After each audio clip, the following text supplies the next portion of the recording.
भुवनेश्वर में PCC media department द्वारा आयोजित प्रेस कॉन्फ्रेंस में पीसीसी अध्यक्ष भक्त चरण दास ने राज्य सरकार पर जमकर निशाना साधा। उन्होंने कहा कि सरकार प्रदूषण अधिनियम के नाम पर आम लोगों से गुमराह कर फाइन वसूली कर रही है। पीसीसी अध्यक्ष ने इसे जजिया टैक्स बताते हुए सरकार से इस अवैध वसूली को पूरी तरह वापस लेने की मांग की है। उन्होंने कहा कि आम जनता पर आर्थिक बोझ डालना पूरी तरह गलत है और कांग्रेस इसका विरोध जारी रखेगी। ब्रिटिश राज बढ़िया करो इलेक्ट्रिसिटी रे टाटा कंपनी को देकी एडिशनल सिक्योरिटी की पर एंटी वसूली जबरदस्ती स्मार्ट मीटर दियो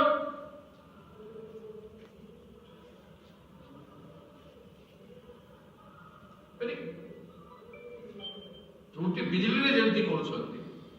जोटी फ्री रे ओडिसा वासी बिजली पाइबा कथा सेटा करू नांती उल्टा जनसाधारण को ये टैक्स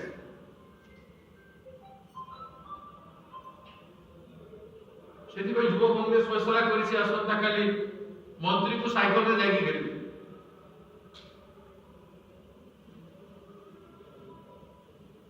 आमे देखु छु जल्दी जल्दी करिवे नाही मुख्यमंत्री कर घेर कार्यक्रम करा प्रथमे ओडिसा रे पॉल्यूशन किए केते करूछि क्लियर करंतु राज्य सरकार कि जेते फैक्ट्री अछि प्लांट अछि से मानकर पॉल्यूशन फ्री सर्टिफिकेट केबे ठु दिया गेला